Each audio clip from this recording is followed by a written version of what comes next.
अब आ जाएंगे sir 2-3 questions देखते हैं, चलो इस चैप्टर के आ जाएंगे यहाँ पे। सारे के सारे लोग आ जाओ, अकाउंट्स ऑफ कंपनी के ऊपर आओ आओ आओ। जिसको जा सकता, जिसको जाना है वो जा सकता है, मैं कभी किसी को रोकता नहीं। आप जानते हो कि मैं बहुत ही अच्छा व्यक्ति हूँ करके, आप सोच के देखो मैं कितना अच्छा हूँ। मैं कभी किसी को रोका क्या आज तक?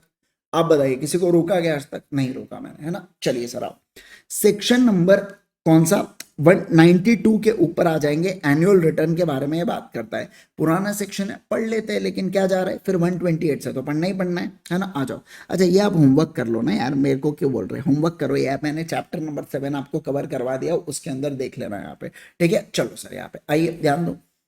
Ravi limited maintain its books of accounts under oh my god, single आपकी तरह एंट्री में मेंटेन कर रहा है ना। आ जाइए। Is it permitted under the provision of companies act 2013? क्या ये परमिटेड है क्या? बोलो ना जल्दी से मुझे, क्या ये परमिटेड है क्या? देखिए, according to section number 128(1), every company shall prepare books of accounts and other relevant books and papers for every financial year। क्या करना पड़ेगा? हर एक फाइनेंशियल ईयर के लिए आपको प्रिपेयर करना पड़ेगा, ठीक है ना। ओके, उसके बाद देखो और क्या बोला जा रहा है सर। और these books of accounts shall give true and fair view of state of affairs of the company including that of the branch office। Okay sir, उसके बाद देखिए क्या These books of accounts must be kept on accrual basis and in accordance with the double entry system। अरे भाई साहब जहरीला मजा आ गया, है ना। Hence maintenance of books of accounts under single entry by Ravi is not permitted। Ravi ने गलत किया क्या? हाँ सर रवि ने गलत किया। मजा आया कि नहीं आया? बोलो मजा आया कि नहीं आया, है ना। आया सर। अब देखो, state the person responsible for complying with the maintenance of books of accounts. तो वही बेटा एमडी, डब्ल्यूटीडी, सीएफओ या एनी अदर ऑफिसर जो बोर्ड कंप्लाई करने बोले वो 128 के हिसाब से। ऐसे डायरेक्ट क्वेश्चन पूछते हैं। कोई गिलसप्पा पूछ रहा था ना सर कैसे याद रखूंगा करके पूरे ये प्रोसेस ऑफ लॉ को, तो ये देखो ऐसा डायरेक्ट क्वेश्चन पूछते हैं। बेटा आपको ऐसा याद रखने की जरूरत नहीं पड़ती, नेचुरली आंसर मिलता है उसके अंदर, है ना। देखो देखिए, weather a company can keep the books of accounts in electronic mode accessible only outside India। क्या कंपनी ऐसा कर सकते हैं क्या? बोलो ना जल्दी से, क्या कंपनी ऐसा कर सकते हैं क्या? नहीं सर, कंपनी ऐसा नहीं कर सकते। ओनली आउटसाइड इंडिया के लिए कंपनी ऐसा नहीं कर सकते। क्या होना चाहिए? Accessible in India at all time. याद आ रहा क्या? In India at all time, ऐसा पॉइंट पढ़ा था ना। देखो, the company has the option to keep, company के पास ऑप्शन है कि वो बुक्स ऑफ अकाउंट्स क्या रख सकता है, बाकी पेपर्स इलेक्ट्रॉनिक मोड में रख सकता है, लेकिन अकॉर्डिंग टू सच रूल्स देखिए यहाँ पे, it shall remain accessible in India. ठीक है सर। फिर उसके बाद क्या? प्रॉपर सिस्टम होना चाहिए storage, retrieval, display and print out के लिए, जो एज पर ऑडिट कमेटी या बोर्ड जो भी ठीक लगे वो। फिर जो बैकअप है ना बेटा, ये डेली बेसिस पर होना चाहिए, लेकिन उसके जो सर्वर्स है ये फिजिकली लोकेटेड होना चाहिए कहाँ पे? इंडिया के अंदर। बराबर है क्या? तो देखो, hence company can not keep books of accounts in electronic mode, है ना, एक्सेसिबल ओनली आउटसाइड इंडिया करके, ऐसा नहीं। अच्छा मुझे बताओ, outside India and in India दोनों रहा तो चलता क्या? वो चलता, लेकिन सिर्फ आप बोलोगे आउटसाइड इंडिया, वो नहीं चलता, ठीक है ना, वो नहीं चलता, ऐसा मैं कह रहा हूं। ठीक है, आ जाइए यहाँ पे। ओके, उसके बाद आदिल के बारे में बात करेंगे। Adil is a student of CA intermediate. Okay, his friend who is also in a CA intermediate has approached him to explain him the provision of Companies Act on the following, है ना। लगता है आदिल अपना स्टूडेंट है। आओ, inspection of books of accounts and other books and papers of the company, और दूसरा period of preservation of books of accounts करके। क्या बोला मैंने? बोलो। चलो सर देखिए यहाँ पे, inspection of directors, inspection of directors, सारे लोग ध्यान दो यहाँ पे। Section number 128 of companies act, any director can inspect the books of accounts and other books and papers of company during the business hours। क्या हो सकता है? बोलो जल्दी से। during the business hours करके, बहुत ही बढ़िया।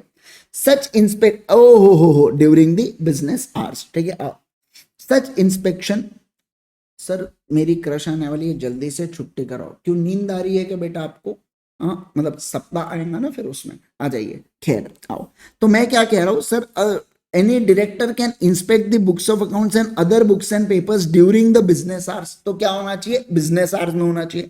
such inspection by any type of director, बोलो ना, क्या बोला मैंने? any type of director। अच्छा, नॉमिनी इंडिपेंडेंट प्रमोटर या होल टाइम, कोई भी व्यक्ति हो सकता है क्या? हाँ सर, कोई भी व्यक्ति यहाँ पे हो सकता है। अब देखो next, the provision of subsection 3 provides that person can inspect books of accounts of subsidiary, लेकिन सब्सिडरी के लिए आपको क्या लगता है? बीओडी का अथोराइजेशन लगता है ना? हाँ सर, बीओडी का अथोराइजेशन लगता है। क्या लगता है बोलो जल्दी से? बीओडी का अथोराइजेशन लगता है। Okay, assistance by officer and employ, क्या एम्प्लॉय और ऑफिसर असिस्ट करते हैं? याद करना, मैंने आपको बताया था यहाँ पे मुकेश अंबानी को क्या करना था, थाईलैंड के बुक्स ऑफ अकाउंट चेक करना था ब्रांच के, तो एम्प्लॉयज लोग उसको असिस्ट करेंगे क्या?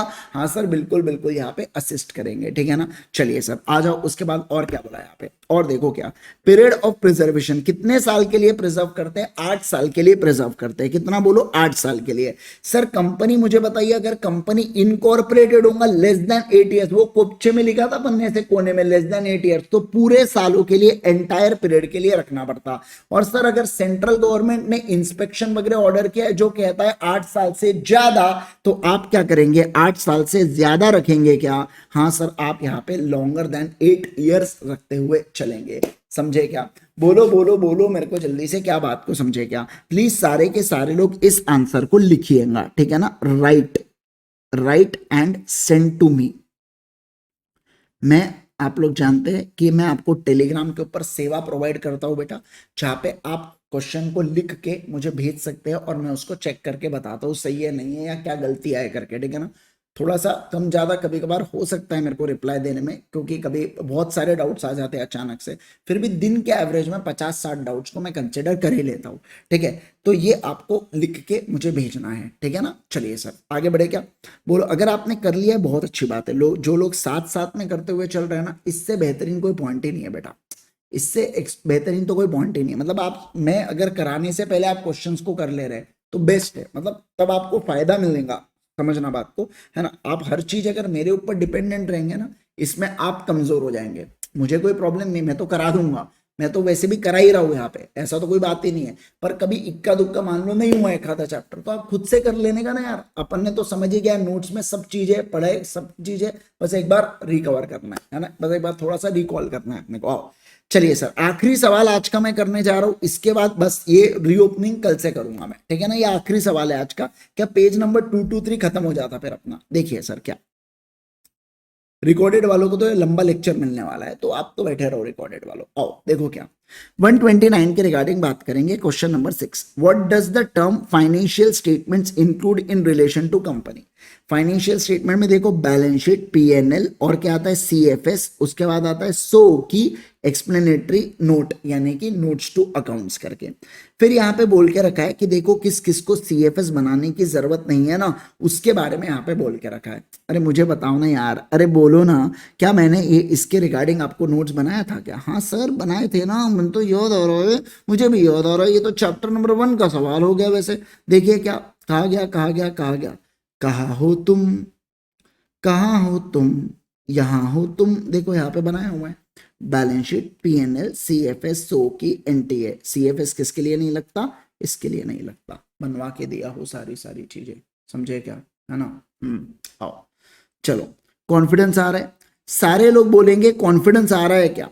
फटाफट फटाफट क्विकली बोलो मुझे, क्या आपको कॉन्फिडेंस बढ़िया से मिल रहा है क्या, है ना। यस, चलिए तो आज के लिए करेंगे दोस्तों केवल और केवल इतना। मिलेंगे नेक्स्ट क्लास के अंदर। रिकॉर्डेड वालों तुम चुपचाप बैठे रहना, आगे लेक्चर स्टिच होते हुए चलेंगे और आपको एक साथ पूरा डिस्कशन यहाँ पे मिलने वाला है, right. Thank you so much once again everyone, bye bye everyone, take care everyone. पहले एक बार कल अपन 2 सेक्शंस अपन ने जो पढ़े थे, मतलब सेक्शन नंबर 135 पढ़ा था और एक और जो सेक्शन पढ़ा था 137, ये दोनों को फिनिश ऑफ करेंगे एक बार, और उसके बाद फिर अपन लोग चलेंगे क्वेश्चन एंड आंसर्स को सॉल्व करने के लिए। फिर उसके बाद और थोड़ा सा टाइम अपने पास बचेगा तो अपन लोग चैप्टर नंबर 10 की शुरुआत भी कर देंगे, ठीक है ना। देखो आज तो अपना शाम में क्लास नहीं है, लेकिन कल मैं डेफिनेटली शाम में 6:30 बजे या 6 बजे के आसपास आपका क्लास लूंगा। 1 घंटे का कल शाम में अपना क्लास रहने वाला है, ठीक है ना। तो पहले से थोड़ी सी खुद की तैयारी रखना कि कल शाम में अपने को क्लास करना है करके, ठीक है। आ जाओ चलो, सबसे पहले अब रिवीजन करवा देता हूं मैं आपको सीएसआर का। दो चार चीजें मेरे को आपको सीएसआर के अंदर बतानी भी है, मैं वो चीजें भी आपको बतवा दूंगा, पढ़ाते पढ़ाते ही समझा दूंगा मैं आपको। ठीक है, देखिए सर, कंपनी की अगर मैं बात करूं तो कंपनी क्या करती है, कंपनी सोसाइटी का प्रयोग करती है। कंपनी क्या करती है बोलो, सोसाइटी का कंपनी प्रयोग करती है, जिससे कंपनी को पैसा कमाती है। क्या करती है बोलो जल्दी से, पैसा कमाती है। अब ये जो पैसा कमाती है तो लॉ ने कंपनी के ऊपर ऑब्लिगेशन डाल रखा है। क्या डाल रखा है बोलो, लॉ ने कंपनी के ऊपर ऑब्लिगेशन डाल रखा है कि तुम्हें क्या करना पड़ेगा, तुम्हें बेटा कुछ सोसाइटी से, अगर तुमने सोसाइटी के रिसोर्सेज को यूज करके पैसा कमाया तो आपने सोसाइटी के टूवर्ड्स कुछ ना कुछ खर्चा करना चाहिए। तो ऐसा ऑब्लिगेशन लॉ इंपोज करता है। क्या करता है बोलो जल्दी से, लॉ इंपोज करता है किसके ऊपर, लॉ इंपोज करता है कंपनी के ऊपर।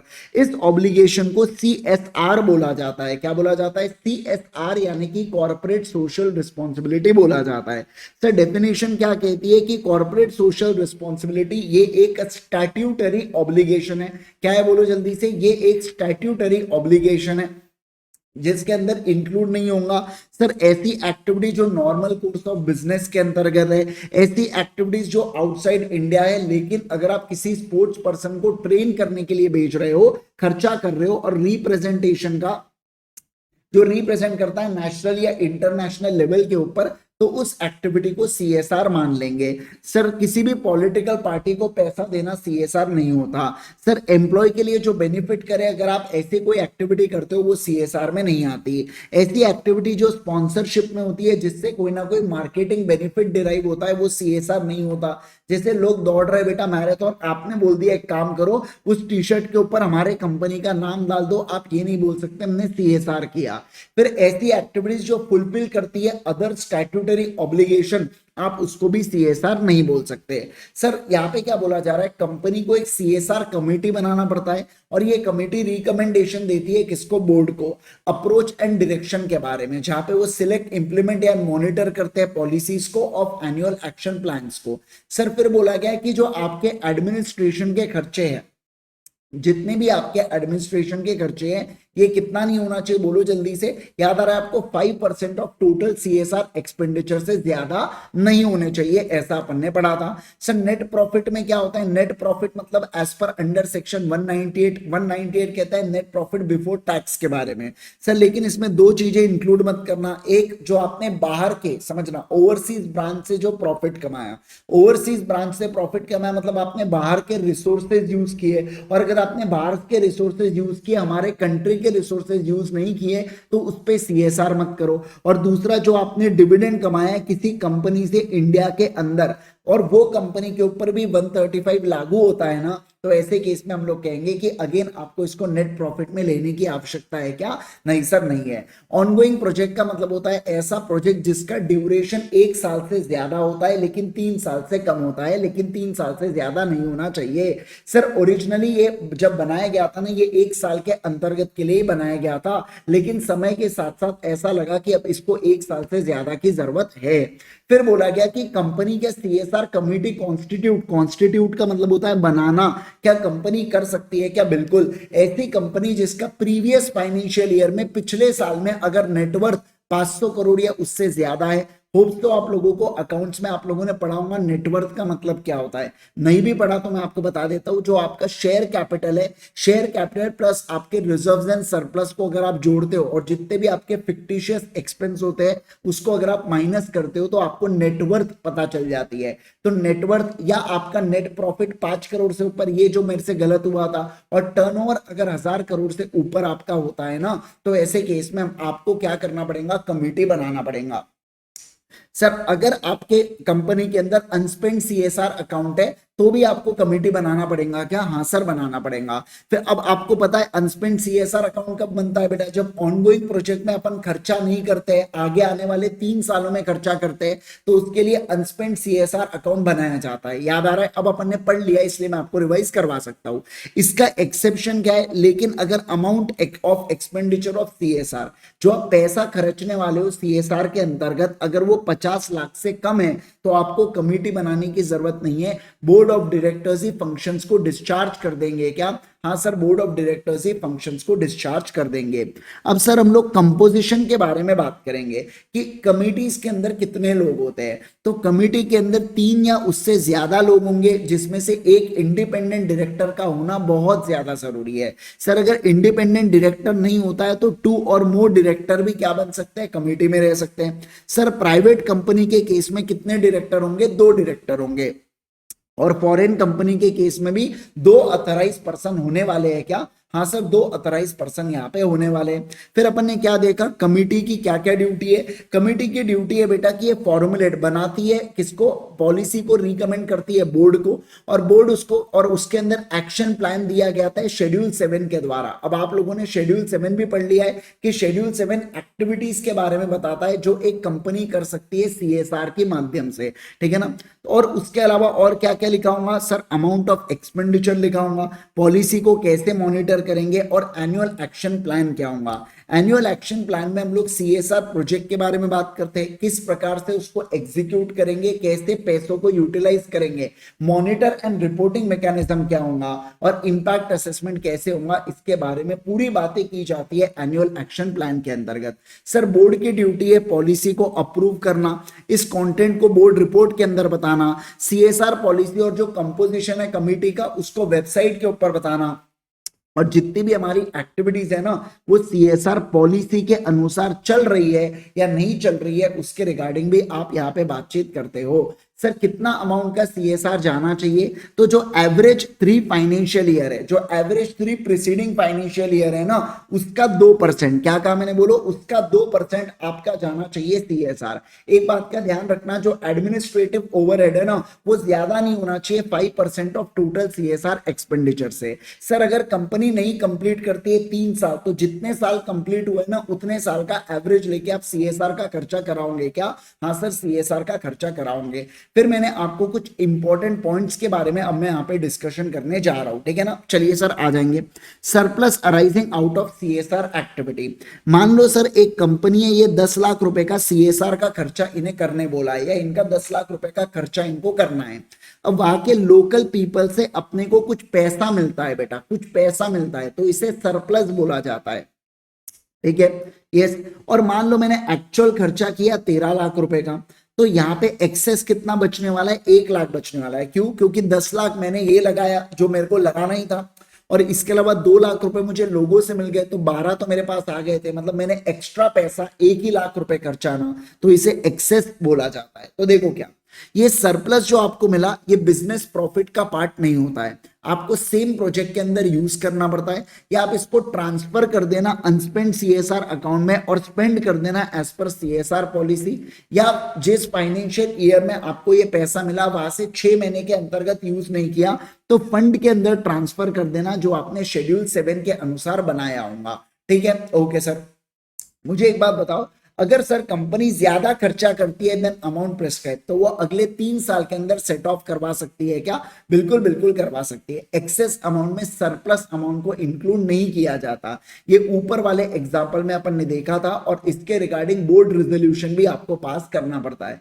सर अगर किसी कंपनी ने कम खर्चा किया, मतलब मिनिमम अमाउंट 20 लाख बोला था पर कंपनी ने 16 लाख ही खर्चा किया, तो आपको रीजन बताना पड़ेगा बोर्ड रिपोर्ट के अंदर। क्या बोला, बोलो, आपको रीजन बताना पड़ेगा बोर्ड रिपोर्ट के अंदर। और ये जो अनस्पेंड अमाउंट है ना, ये जो आपका अनस्पेंड अमाउंट है, तो इसको अगर ये ऑनगोइंग प्रोजेक्ट से रिलेटेड है तो फाइनेंशियल ईयर के एंड से इसको चेंज करना बेटा। कल आपने ये डायग्राम थोड़ा सा अलग बनाया था, इसको थोड़ा सा प्लीज चेंज करो, सारे के सारे लोग इसको चेंज करेंगे यहाँ पे, है ना।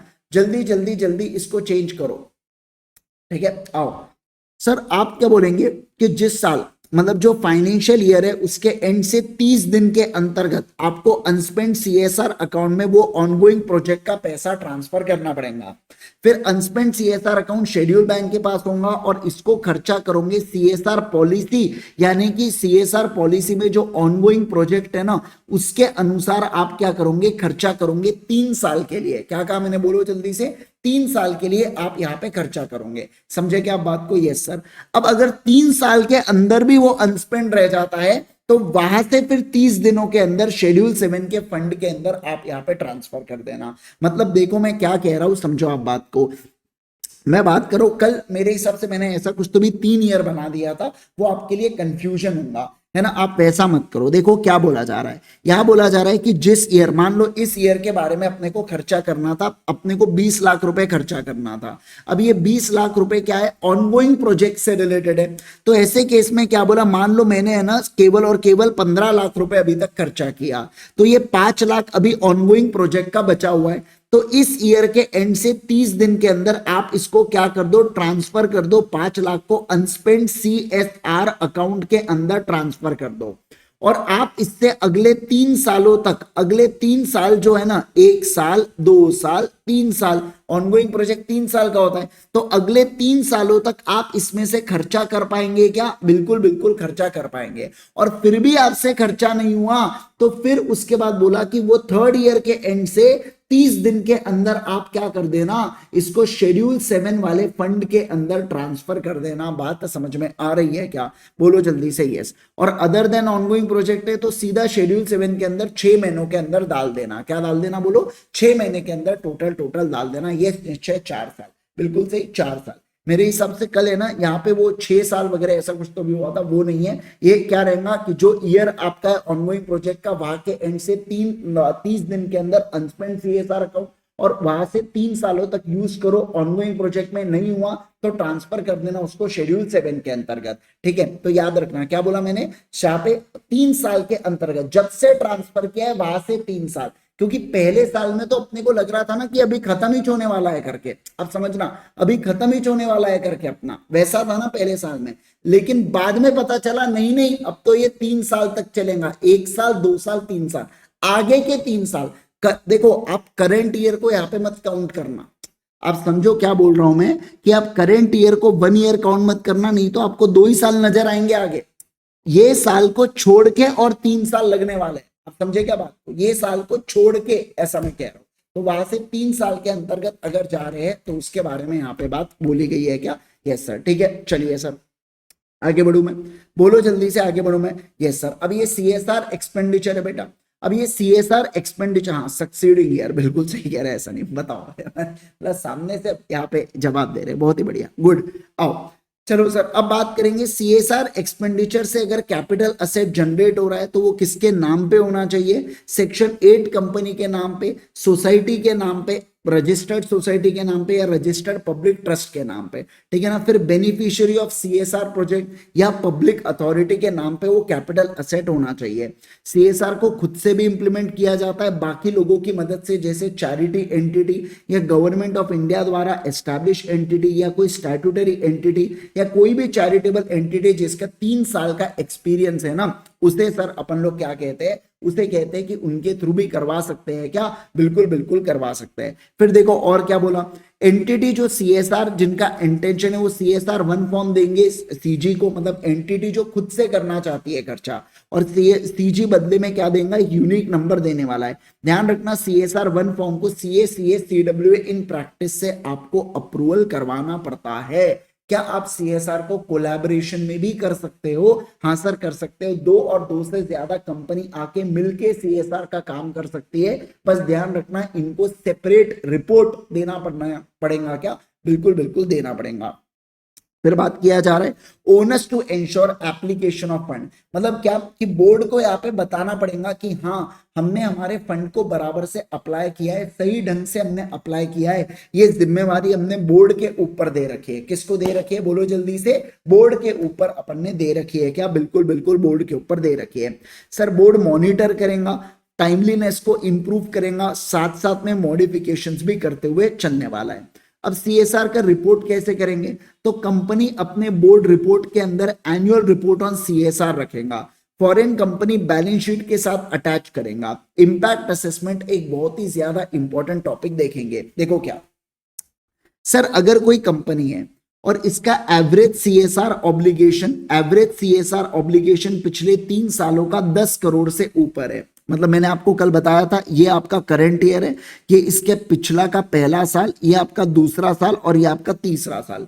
तो इन तीनों साल का अगर आप एवरेज निकालें और वो अगर आपको 10 के ऊपर दिखता है, 10 या 10 के ऊपर दिखता है, तो क्या बोला जा रहा है कि आपको एक इंडिपेंडेंट एजेंसी से इंपैक्ट असेसमेंट करवाना पड़ेगा। कौन से प्रोजेक्ट का करवाना पड़ेगा? ऐसे सीएसआर प्रोजेक्ट का करवाना पड़ेगा जिसका आउटले 1 करोड़ या उससे ज्यादा का है। क्या कहा मैंने? बोलो 1 करोड़ या उससे ज्यादा का है। सर मान लो कोई सीएसआर प्रोजेक्ट है जिसको 99 लाख रखे, इसका कराएंगे क्या? ना मुन्ना ना। किसको 90 लाख करे, इसका कराएंगे क्या? ना मुन्ना ना। किसी को 80 लाख रखे, इसका कराएंगे क्या? ना मुन्ना ना।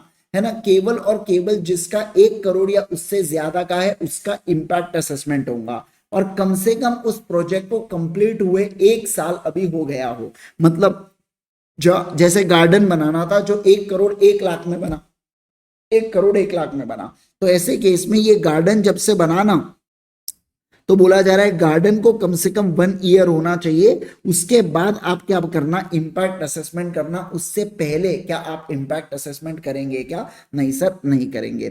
अच्छा मुझे एक बात बताओ सर, ये रिपोर्ट किसको दिया जाता है? बोर्ड को, और जिसको अटैच करेंगे सीएसआर के साथ। इंपैक्ट असेसमेंट का खर्चा आप इंक्लूड कर सकते हो, बुक कर सकते हो सीएसआर में, बस वो 2% of total CSR expenditure in a financial year. मतलब इस साल में अगर मैं 10 करोड़ का क्या कर रहा हूं, यहाँ पे 10 करोड़ का अगर मैं कर रहा हूं खर्चा, ठीक है ना, समझो आप बात को, अगर मैं 10 करोड़ का यहाँ पे कर रहा हूं खर्चा, उसका 2% यानी कि सर यहाँ पे कितना होगा? यहाँ पे होगा 20 लाख रुपए। 20 लाख रुपए से ज्यादा क्या नहीं हो सकता? 20 लाख और 50 लाख विचएवर इज हायर, यानी कि 50 लाख रुपए से ज्यादा मैं इंपैक्ट असेसमेंट का खर्चा बुक नहीं कर सकता। Okay sir. फिर बोला गया पेनल्टी के बारे में।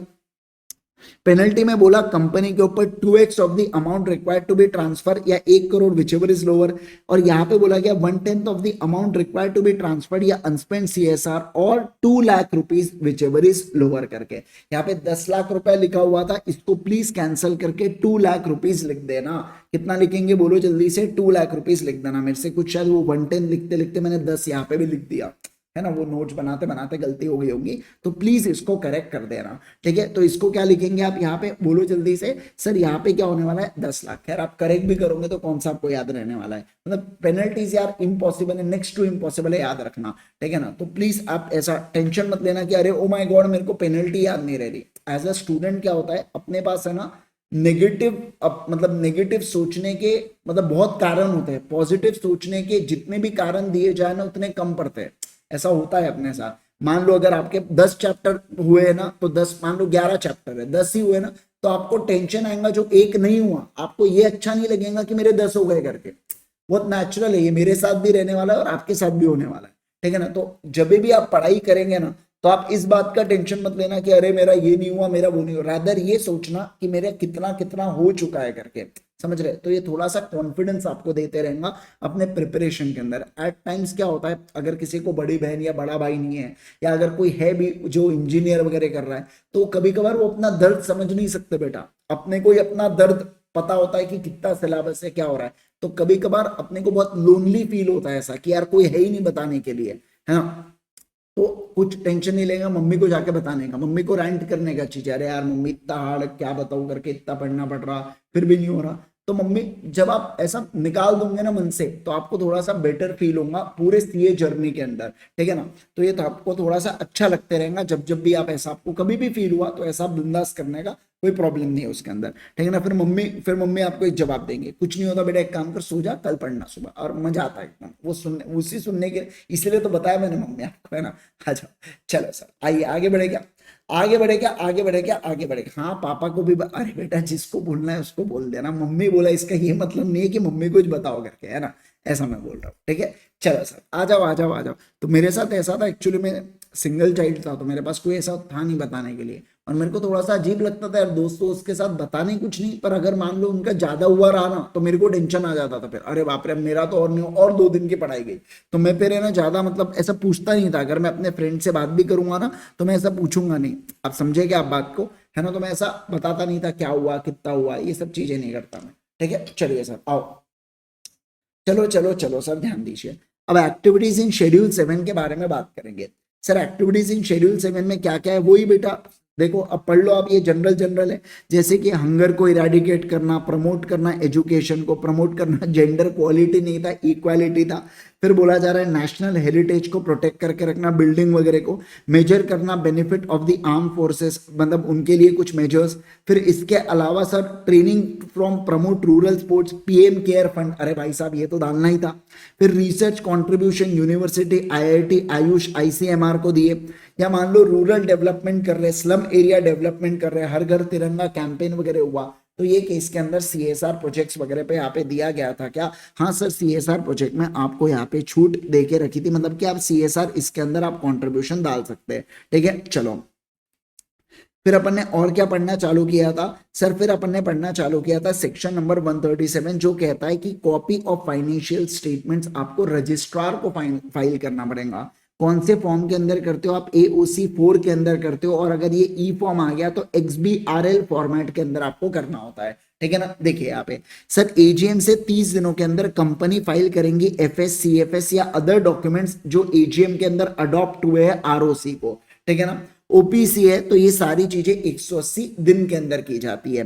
फिर उसके बाद क्या बोला गया कि अगर एंटिटी है तो कंपनी को FS AOC 4 में, CFS AOC 4 CFS में, NBFC है और इंडियस एप्लीकेबल है तो फाइनेंशियल स्टेटमेंट AOC 4 NBFC में, CFS AOC 4 CFS NBFC के अंदर, और अगर CSR की रिपोर्टिंग है तो CSR 2 के अंदर आपको करना पड़ता है। सर कुछ कंपनीज को XBRL यानी कि ई फॉर्म अप्लाई हो जाते हैं, कौन से? जैसे लिस्टेड, जैसे paid up share capital greater than या equal to 5 crore, sir turnover greater than equal to 100 crore, और फाइनेंशियल स्टेटमेंट इंड AS के अंदर जो एप्लीकेबल जिनको भी होता है ना, तो उन लोगों को सर यहाँ पे XBRL फॉर्मेट में रखना पड़ेगा क्या? हाँ सर, आपको रखना पड़ेगा। समझे क्या आप बात को? बेटा इसमें लर्न करने जैसा है ही क्या? AOC 4 है और जहाँ पे CFS है वहां AOC 4 CFS है, NBFC में क्या है? AOC 4 NBFC है, और अगर मान लो CFS आ गया तो AOC 4 CFS NBFC है। बाकी कोई दिमाग एक ही फॉर्म लर्न करना है, AOC 4, और बाद में तो ऑटोमेटिक होता है, NBFC आया तो NBFC जोड़ो, अगर CFS आ गया तो CFS भी जोड़ दो साथ में। लर्न रख, आपको लिटरली इसका टेंशन आ रहा है लर्न रखने का? मतलब मेरे को ऐसा लग रहा था सबसे चुल्लू चीज है जो आप लर्न रखने का बोल सकते हो कि हाँ ये मेरे को ध्यान रह जाएगा करके। मतलब इससे वाहियात कोई पूरे पूरे पूरे इसमें नहीं है बेटा, मजाक नहीं कर रहा हूं मैं, पूरे लॉ में, इस ब्रह्मांड के लॉ में इससे बेकार चीज नहीं है कुछ ध्यान रखने के लिए। इतना आसान तो है क्या इसके अंदर? बताओ जरा मेरे को, कितना लॉजिकल है ना? आ जाइए। उसके बाद देखो, ये हो गया अपना ई फॉर्म के लिए हुआ। ये किसके लिए हुआ बोलो जल्दी से? ई फॉर्म के लिए हुआ। फिर एक बार XBRL, एक बार जो थामे आप तो जिंदगी भर जहां छोड़े साथ बेटा, XBRL का ऐसा है कि एक बार अप्लाई हो गया तो बस अप्लाई हो गया। फिर उसके बाद देखो AGM हुआ लेकिन फाइनेंशियल स्टेटमेंट्स अडॉप्ट नहीं हुए मोदी जी। अब समझो ना, AGM हुआ लेकिन मान लीजिए मेंबर का पनीर खा के ही नहीं हो रहा बेटा, इनका पनीर हुआ तो इनको लस्सी चाहिए, लस्सी हुआ तो कुल्फी चाहिए। आप समझो ये लोग क्या कर रहे हैं, FS को अडॉप्ट ही नहीं कर रहे। FS को अडॉप्ट करना रहेगा और इनको बाकी बातें करवा लो बेटा, है ना? क्या काम है ना, इनको बाकी बातें करवा लो। तो क्या बोला है कि कंपनी को बोला कि आप अनअडॉप्टेड फाइनेंशियल स्टेटमेंट ROC को दे देना। ROC तुम उसे प्रोविजनल ट्रीट कर लेना जब तक अडॉप्ट करके क्या नहीं मिल जाता, आपको फाइनल ना कर दे। क्या कर दे बोलो जल्दी से? फाइलिंग ना कर दे। जैसे याद करो 12वीं का रिजल्ट आना था लेकिन फाउंडेशन करना था तो उससे पहले ही रजिस्ट्रेशन ले लिया, तो रजिस्ट्रेशन प्रोविजनल होता है। 12वीं का रिजल्ट आया, जैसे ही अडॉप्ट हुआ तो उसके बाद आप बोलोगे 30 दिन के अंदर फाइल करो ICAI के पास और अपने रजिस्ट्रेशन को फाइनल करेंगे ना? हाँ सर फाइनल करेंगे। समझे आप बात को? Yes sir. अब देखो कंपनी की अगर सब्सिडरी है तो कंपनी को खुद के फाइनेंशियल स्टेटमेंट के साथ साथ सब्सिडरी के अकाउंट्स भी भेजना पड़ता है। सर अगर आपकी सब्सिडरी इनकॉर्पोरेटेड है इंडिया के बाहर, जैसे थाईलैंड, हाँ, तो और इसका प्लेस ऑफ बिजनेस भी आउटसाइड इंडिया है ना, और मान लो अगर आपके अनऑडिटेड अकाउंट्स है तो अनऑडिटेड अकाउंट्स ही ROC को दे देना इंग्लिश में ट्रांसलेट करके।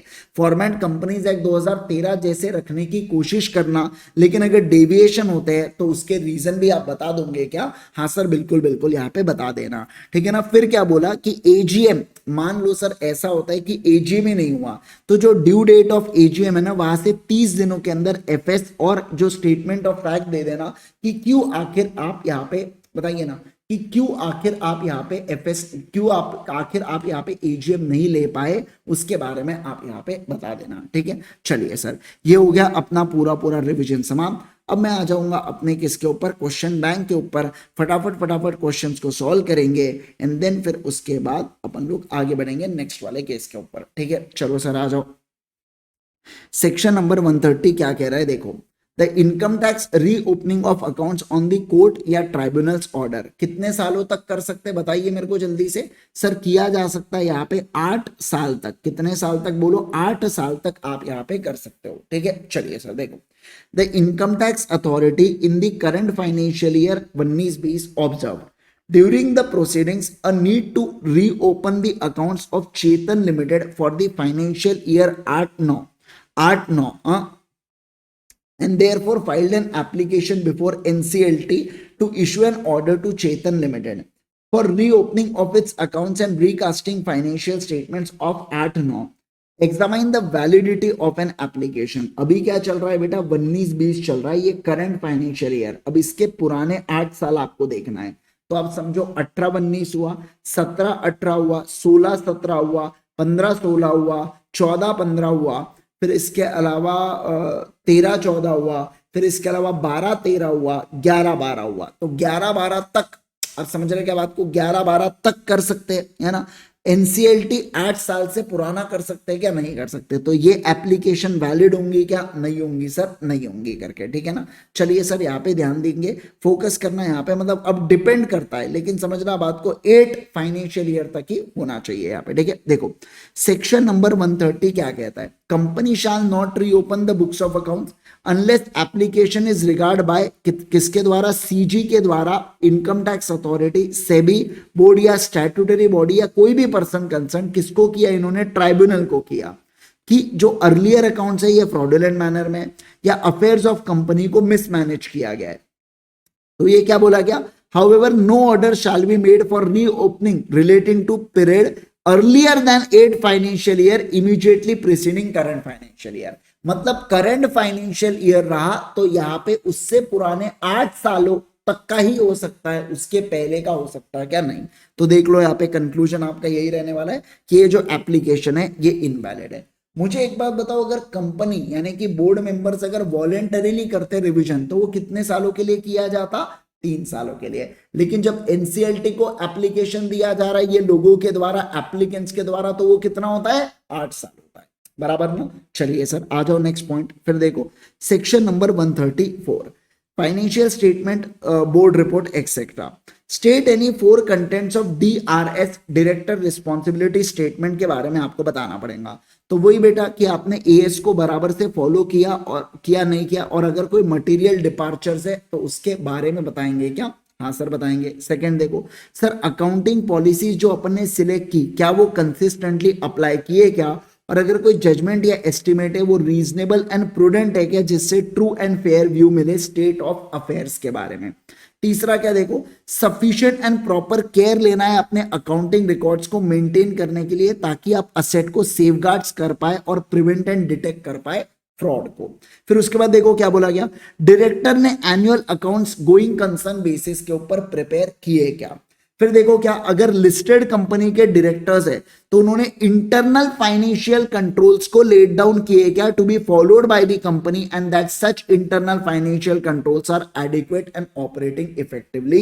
सही ढंग से वो ऑपरेट कर रहे हैं ऐसा आपने ध्यान रखना है। फिर आपने ये भी ध्यान रखना है कि एप्लीकेबल लॉज वगैरह फॉलो किया या नहीं किया, उससे रिगार्डिंग भी आप सिस्टम लगाएंगे क्या, बिल्कुल बिल्कुल लगाएंगे। 6 पॉइंट है, इसमें से आप कोई भी 4 लिख के आपको यहाँ पे 4 मार्क मिल जाएंगे क्या, डेफिनेटली मिल जाएंगे। इजी है, क्या पढ़ा है पूरा, ऑब्वियस। सर देखो अगला, yellow limited has prepared financial statement for the year 18-19. Mr. Pratik, managing director, is declining to sign these statements on the grounds that it is only the duty of the board of directors to sign the financial statements as approved by the board and is not liable to sign the same. Okay, ठीक है। Now Mr. Pratik approach you to advise his responsibility for signing financial statement. अब financial statement को sign कौन करेगा, समझ रहे आप बात को, फाइनेंशियल स्टेटमेंट को कौन साइन करेगा उसके बारे में यहाँ पे बात की जा रही है। चलो सर आ जाएंगे फटाफट सारे के सारे लोग। क्या बोला जा रहा है यहाँ पे, आपको बताना है कि क्या फाइनेंशियल स्टेटमेंट को साइन किया जा सकता है या नहीं किया जा सकता है, उसके बारे में आपको यहाँ पे बताना है। तो देखो क्या एडवाइस करो प्रतीक को, तो according to 134(1) financial statement including CFS को साइन कौन करता है, approve by BOD are sign on the behalf of board by chairperson where authorised by board, और 2 और more directors out of which one shall be MD. इसके अलावा CEO, CFO और CS भी साइन करता है क्या? बिल्कुल बिल्कुल। और 1 पर्सन कंपनी के केस में केवल 1 पर्सन होता है। तो ऐसे केस के अंदर अगर बोर्ड ने अथोराइज नहीं किया है पर्सन को, तो यहाँ पे साइन कौन करेगा? 2 डायरेक्टर्स, जिसमें से एक मैनेजिंग डायरेक्टर होगा, यानी कि प्रतीक को भी साइन यहाँ पे करना पड़ सकता है क्या? बिल्कुल बिल्कुल करना पड़ सकता है। याद आ रहा है आपको? इसका सबसे पहला वो चार्ट ही बनाया था अपन ने, वो चार्ट को एज इट इज कॉपी करके डाल दिए थे अपन ने, और उससे ऐसा दिखा था फाइनेंशियल स्टेटमेंट, और 3-4 लाइनें लिखी थी, है ना? अरे बोलो ना, चेयरमैन इफ अथोराइज नहीं है तो 2 डायरेक्टर्स, जिसमें से एक एमडी होगा, सीईओ, सीएफओ और सीएस, ऐसा वहां पे लिखा गया था वो चार्ट के अंदर। बोलो बोलो बोलो, है ना? यस। चलिए सर, आगे का देखो, नेक्स्ट वाला पॉइंट देखो, ये भी सिग्नेचर से रिलेटेड है, इसको होमवर्क दूंगा मैं आपको, ये मैं आपको होमवर्क दूंगा, साइन से रिलेटेड ये बेटा, ये इसको मार्क करो, इसको मार्क करो।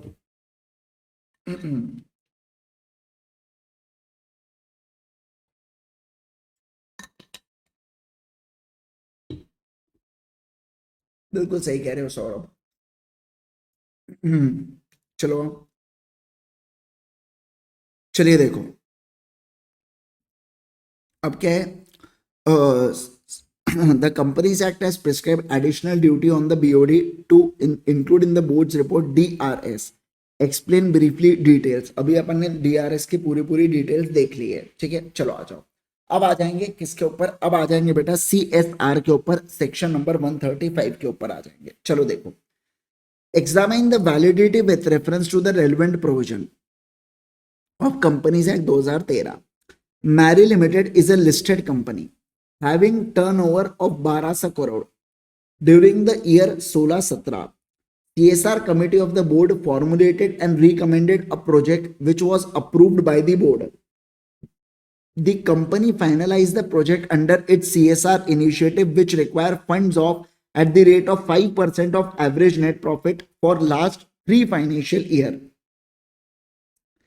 Will such excess expense be counted in subsequent year as a part of CSR expenditure? तो आपको यहाँ पे बताना है मेरे को, है ना, एज अ एडवाइस दी कंपनी। तो देखो क्या, section 135(5), the board of every company in which the section 135 is applicable shall ensure company spends in every financial year at least 2% of average net profits made during 3 preceding financial year in pursuance of CSR policy. ठीक है sir? There is no, अब इसको cancel करेंगे, there is ऐसा लिखेंगे, there is provision for carry forward of excess expenditure to next 3 years. The word used in the section are at least. Therefore, the any expenditure nahi. Therefore expenditure, any expenditure over 2% would be considered for, ऐसा काट के लिखो, for purpose of carry forward. Purpose of carry forward. For purpose of carry forward and should be set off for next 3 financial year. अब आप बोलोगे sir पहले allowed नहीं था क्या? नहीं था, अब इसको अलाउ किया गया, क्योंकि क्या था, कंपनी का कहना था आप बोलते हो सीएसआर करो, हम सीएसआर करते, फंड्स लगते ज्यादा और हम यूटिलाइज कम कर पाते, और बाद में आप एडजस्ट भी नहीं करने दे रहे, तो हम क्या लुटाने के लिए बैठे हैं क्या? तो इसलिए अब अलाउ किया कैरी फॉरवर्ड करना अगले 3 सालों के लिए। क्योंकि कभी कभार आप सोच के देखो, मैं स्कूल बना रहा हूं, मुझे नहीं पता, मैं 50 लाख एस्टिमेट लेके चल रहा, 70 लाख लग गए तो क्या करूंगा?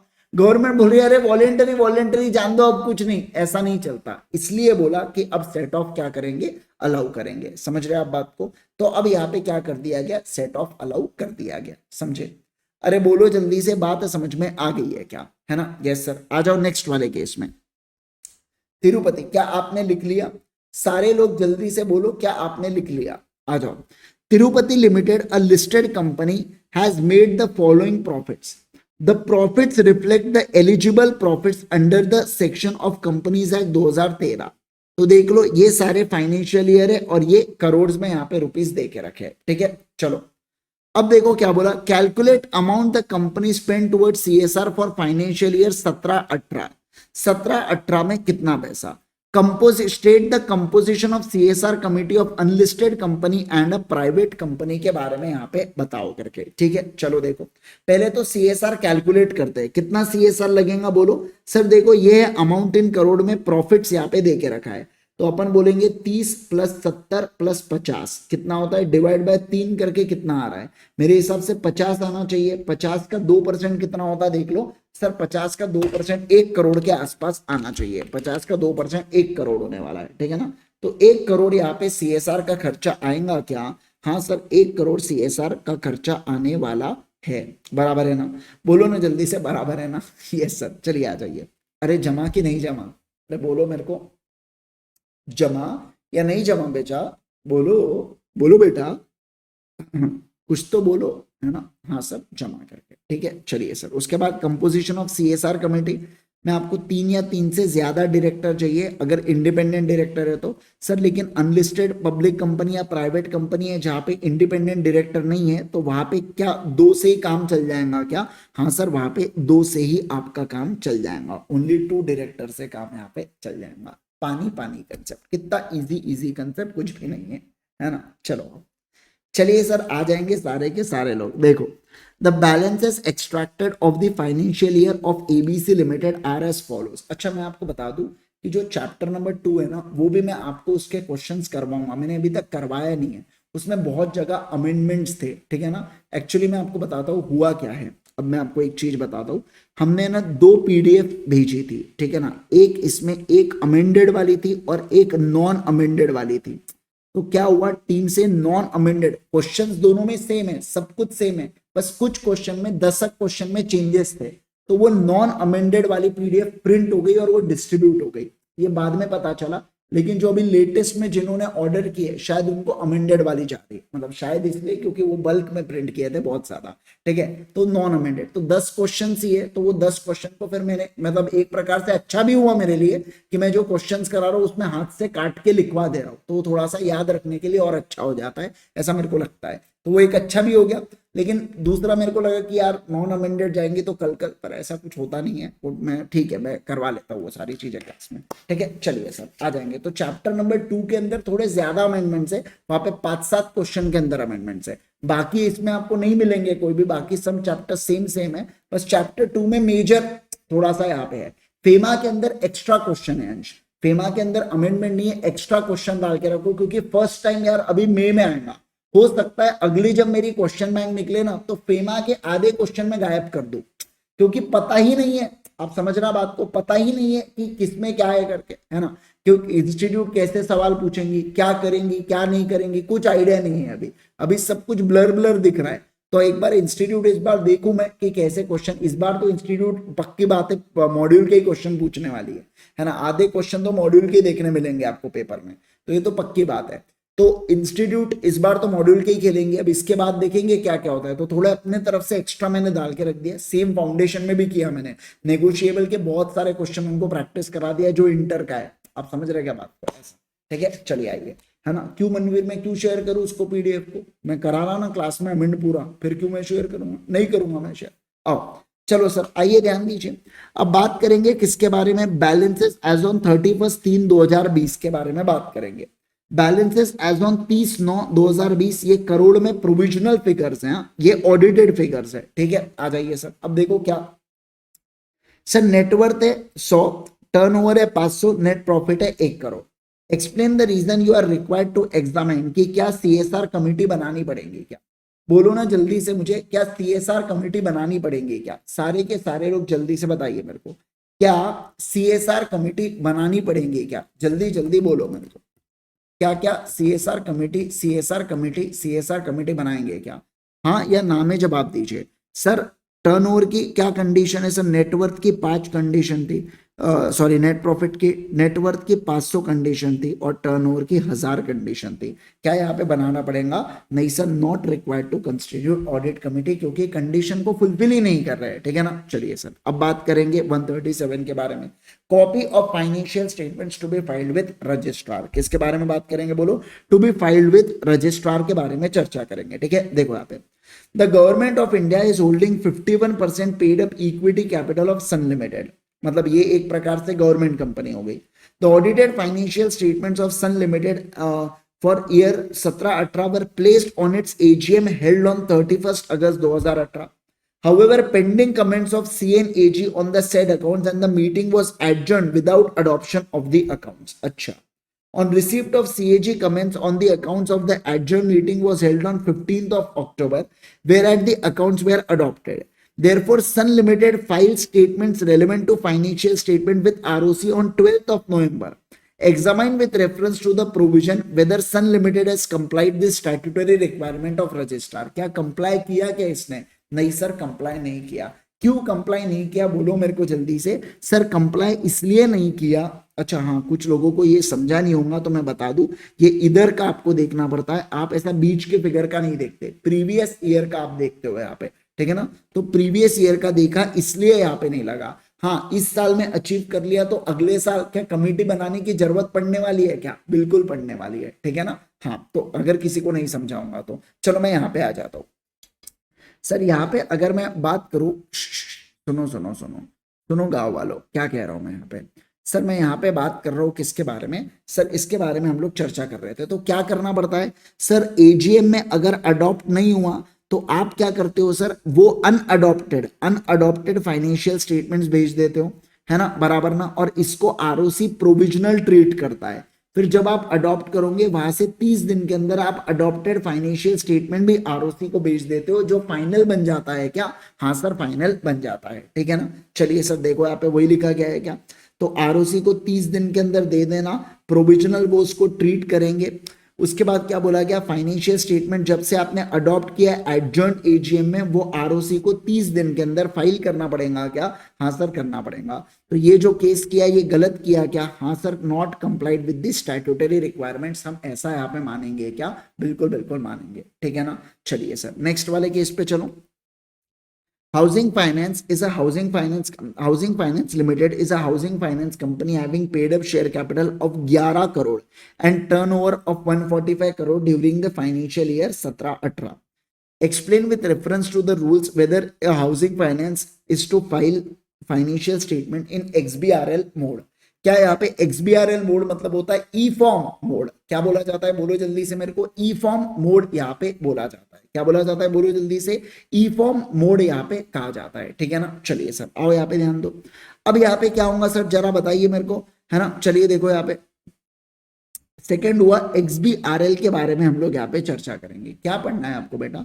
हाँ इसके अंदर, हाँ ये तो ऑब्वियस है ना, ये सेकेंड वाली कंडीशंस को उसने फुलफिल किया है। मतलब 15 अक्टूबर को अडॉप्ट किया था तो वहां से 30 दिन के अंदर फाइल किया, तो सेकेंड प्रोविजो कंप्लाइड। लेकिन जो पहला वाला प्रोविजो है वो कंप्लाई किया क्या? वो नहीं किया। समझ रहे आप बात को? ये उसका आंसर है, ठीक है। चलो आओ, आपको आंसर समझ में आ रहा है, रिकलेक्ट हो रहा है कि क्या क्या पढ़ा हुआ है करके अपन ने। आ जाओ सर यहाँ पे।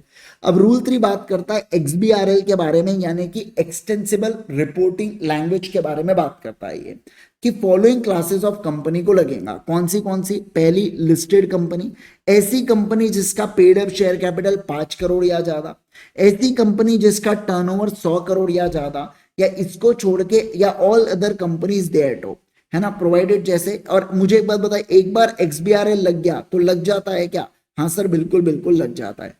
अब यहाँ पे हाउसिंग फाइनेंस कंपनी है, ये क्या है? Housing finance, being a housing finance company exempted from filing XBRL format.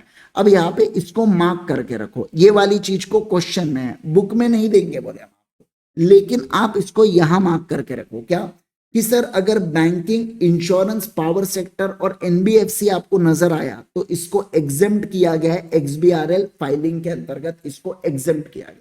हम आपको मॉड्यूल में नहीं देंगे, लेकिन हम आपको कहाँ बताएंगे? हम आपको अलग से क्वेश्चंस में बताएंगे। समझे आप बात को? तो ये वाला सवाल यहाँ पे डाला गया था। आप मॉड्यूल एक बार छान के देख लीजिए, मॉड्यूल में आपको कहीं नजर नहीं आएगा यूजुअली। हाँ वो बात अलग है, अब इन्होंने अमेंडमेंट्स वगैरह कहीं पे किए होंगे तो ठीक है, मतलब बुक में तो करते नहीं अमेंडमेंट्स, लेकिन अगर मान लो आरटीपी में दिया, पर इस बार के आरटीपी में कोई अमेंडमेंट्स वगैरह भी नहीं बताया, बट ये क्वेश्चन में यहाँ पे एग्जेम्पशन के बारे में दे के रखा है, ठीक है। तो क्या बोलेंगे? बैंकिंग, इंश्योरेंस, पावर और NBFC को इन्होंने क्या करके रखा है? इन्होंने सर एग्जेम्प्ट करके रखा है XBRL फॉर्म से, ठीक है ना।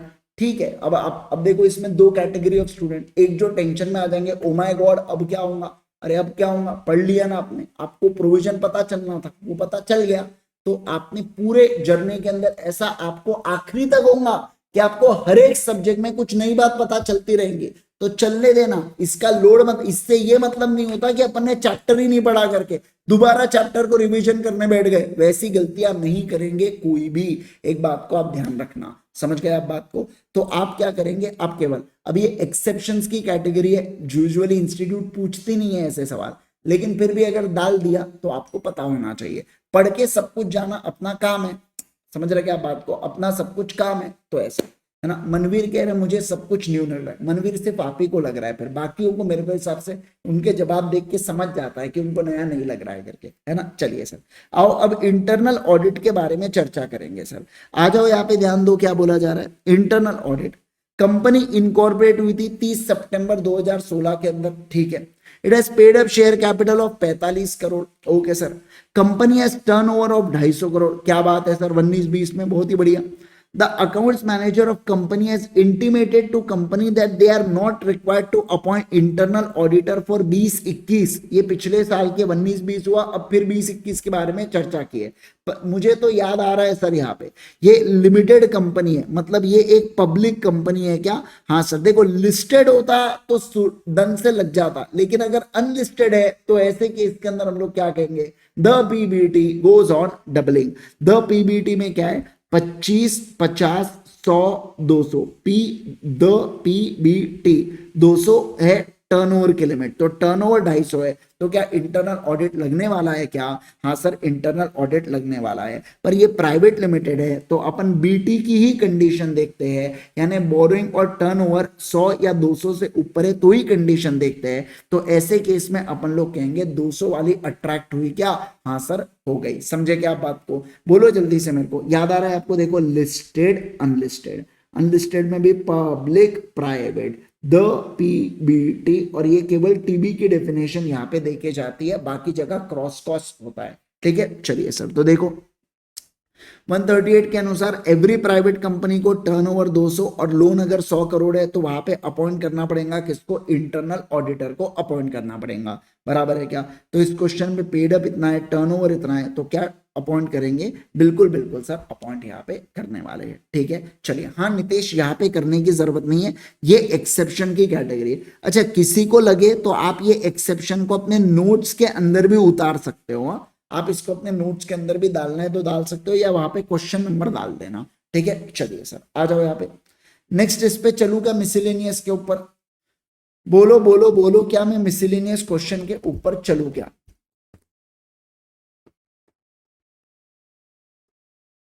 डाल दिए, क्या बात है, था वेरी गुड, बहुत बढ़िया सनी। चलो आगे बढ़े, आगे बढ़े।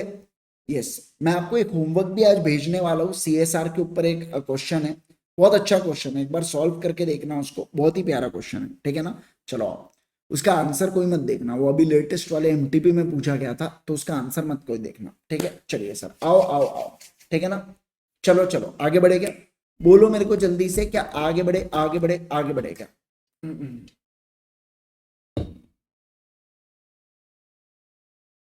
चलिए,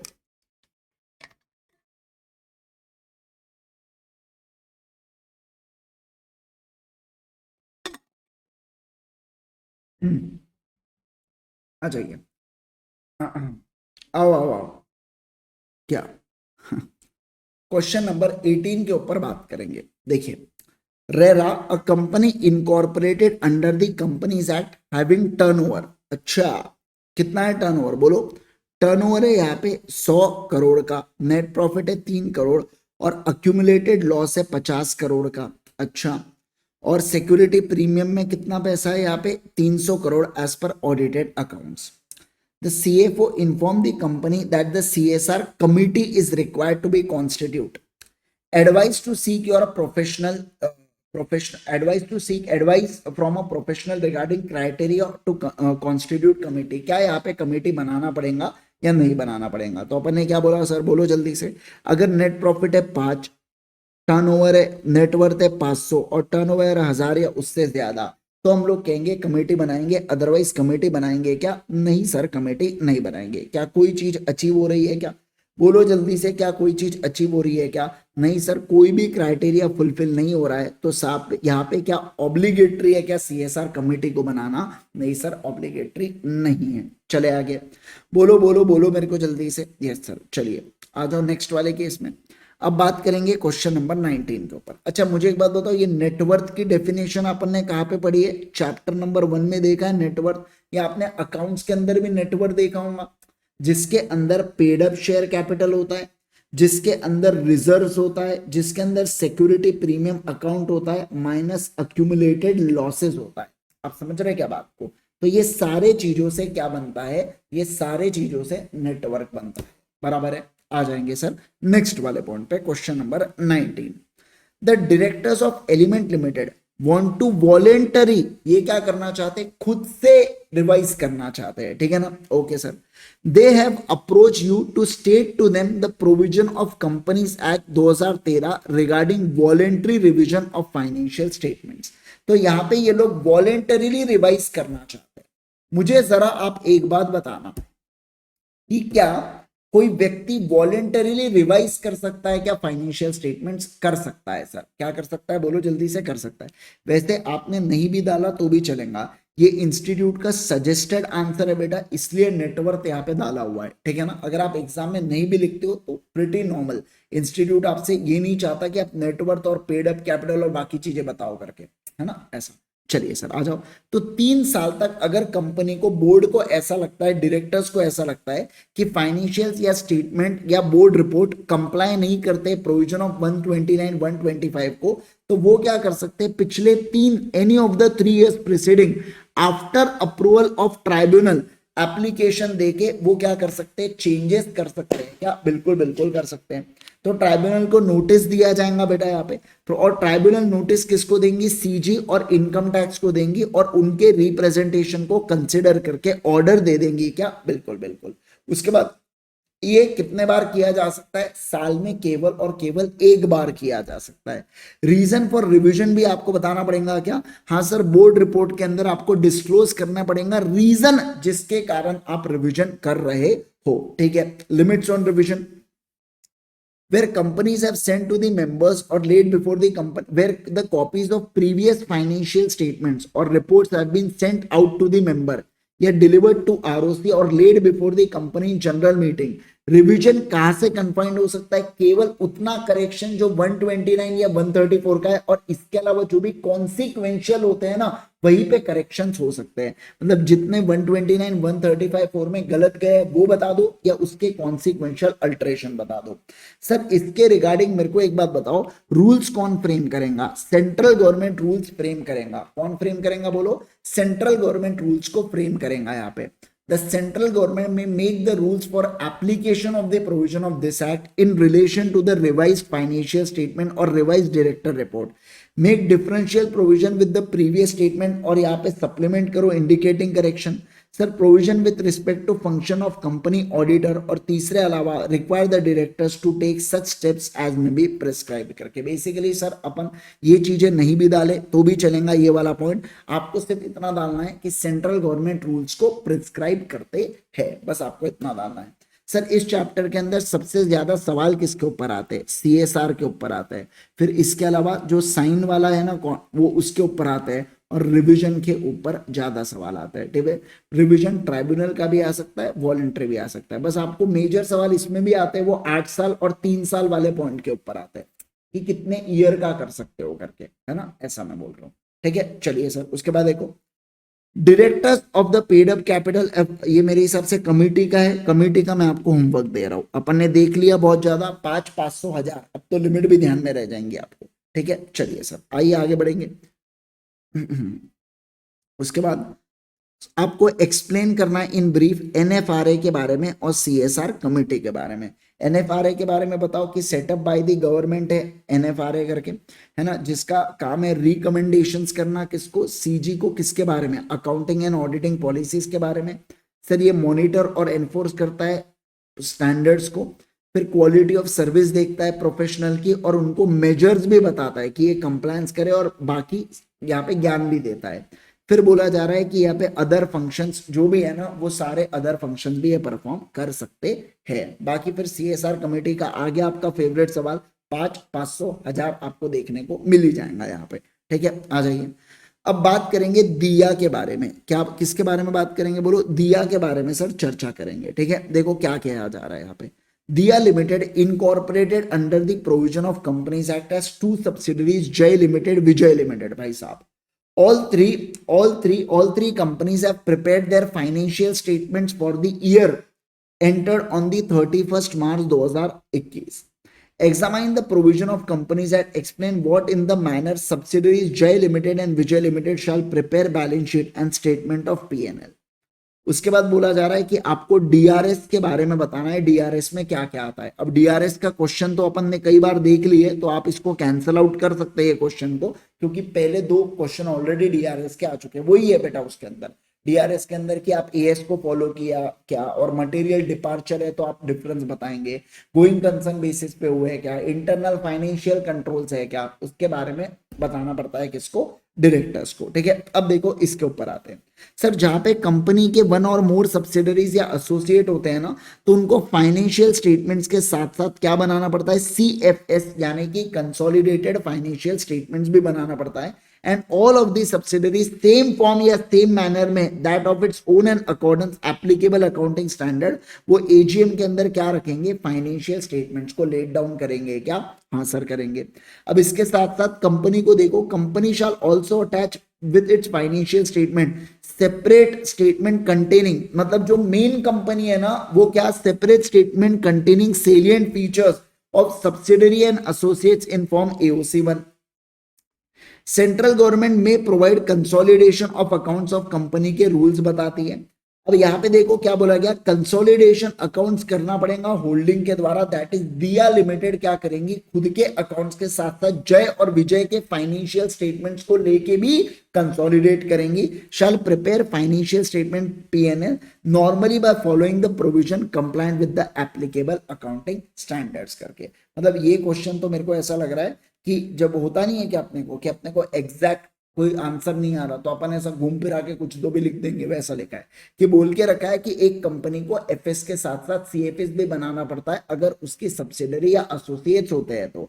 फिर बोला गया यहाँ पे कि कभी कभार क्या होता है, कंपनी को फाइनेंशियल स्टेटमेंट्स के साथ साथ अटैच करना पड़ता है सेलिएंट फीचर्स ऑफ उसकी सब्सिडरीज एसोसिएट्स के साथ साथ। फिर बोला सेंट्रल गवर्नमेंट रूल्स को प्रिस्क्राइब कर देंगे, और बोला गया कि कंपनी को है ना फाइनेंशियल स्टेटमेंट्स बनाना पड़ेगा अकाउंटिंग स्टैंडर्ड के अनुसार। क्या था मतलब एग्जैक्ट कोई इसमें पॉइंट दिखे क्या, नहीं सर नहीं थे। बाकी ये वाले आपके वही वाले पॉइंट्स है डीआरएस वाले, आप इसको पढ़ लेना। चलो सर आ जाओ एमसीक्यू के ऊपर। देखो पहला एमसीक्यू आपके इसका, mister M, one of the director of Neha private limited was in the opinion that no CSR committee is required to be formed for 1920, but an other director was of the opinion that यहाँ पे बनाना पड़ेगा। According to your understanding, which one of the directors is right and why? तो देखो mister M, because देखो क्या बोला, M ने बोला कि यहाँ पे नहीं बनेगा, है ना, एम ने बोला नहीं बनेगा और यहाँ पे एन बोल रहा है कि बनेगा। ठीक है, तो देखो M because net profit for was less than 5 crore करके, ठीक है। N because turnover of Neha private limited for financial year 18-19, ये 19-20 में बातें चल रही है ना, for 18-19 was more than 1000 crore. अच्छा, तो यही इसका आंसर सही है क्योंकि टर्नओवर लिमिट को क्या कर गया, क्रॉस कर गया। तो तीनों में से कोई भी एक लिमिट अगर क्रॉस कर जाए तो अपने को बनाना पड़ता है। ये भाई साहब नेट प्रॉफिट के पीछे पड़े थे, पर एन ने बोल दिया जब टर्नओवर बढ़ गया तो सीधी सी बात है कि आपको क्या करना पड़ेगा, कमेटी बनाना पड़ेगा। ठीक है ना, चले क्या आगे बढ़े, क्या आगे बढ़े, क्या आगे बढ़े, क्या बोलो जल्दी से मुझे, है ना। यस सर, नहीं नहीं नहीं बेटा, सेलिएंट फीचर्स तब नहीं देते। फाइनेंशियल स्टेटमेंट क्यों नहीं दे पाएंगे हर जगह, ये बताओ नितेश मेरे को। बिल्कुल दे पाएंगे, बट फाइनेंशियल स्टेटमेंट अगर जोड़ना चालू किए तो आप सोच के देखो, रिलायंस की इतनी सारी सब्सिडरी, उसकी फाइनेंशियल स्टेटमेंट तुमने जोड़ दिया ना बेटा, ऐसा गट्ठा इतना बड़ा पीडीएफ तो हजारों में जाएंगे उसके, है ना। सोच के देखो कितने, बोले 10,000 पेजेस आए रिलायंस के, क्योंकि सब्सिडरीज के भी फाइनेंशियल स्टेटमेंट डाल के रखे। तो इसलिए सिर्फ सेलिएंट फीचर्स को ऐड किया जाता है सारे इसमें। ठीक है, आओ फिर देखो, the company Neha private limited must give preference to spend the amount to contribution of CSR in the बताइए मुझे जल्दी से। यहाँ पे क्या बोला जा रहा है, उनके लोकल एरिया में बेसिकली यहाँ पे देना चाहिए। यार ये नेहा लिमिटेड का क्वेश्चन कहीं है क्या? इसमें नेहा लिमिटेड वाला क्वेश्चन क्यों नहीं दिख रहा है अपने को?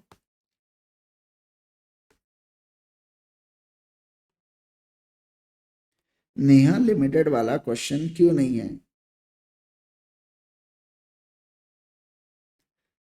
क्वेश्चन इसके अंदर नेहा लिमिटेड वाला नहीं है क्या? पहले इसमें तो क्या था, ज्यादा दिमाग लगाना नहीं था तो पता था 100 करोड़ से ऊपर है। ये क्वेश्चन नेहा लिमिटेड वाला मिसिंग है क्या?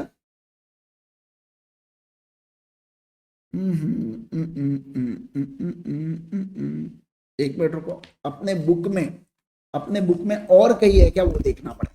हो सकता है कहीं और हो करके, एक मिनट होल्ड करो, जस्ट वेट। मैं यहाँ पे थोड़ा सा है ना,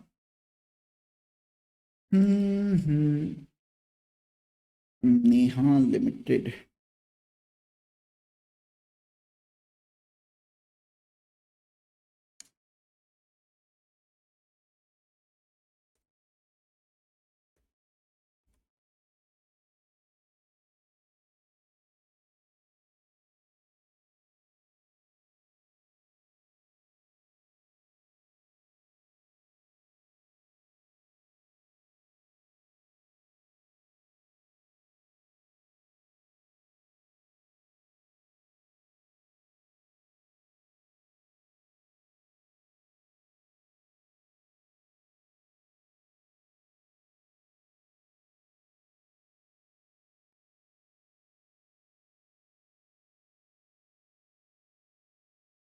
हाँ हाँ, क्वेश्चन भी नहीं दिख रहा है इसका और कहीं।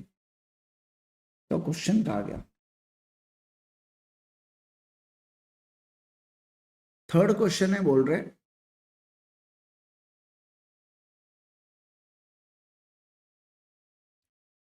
अच्छा चलो आओ इसके अंदर आओ।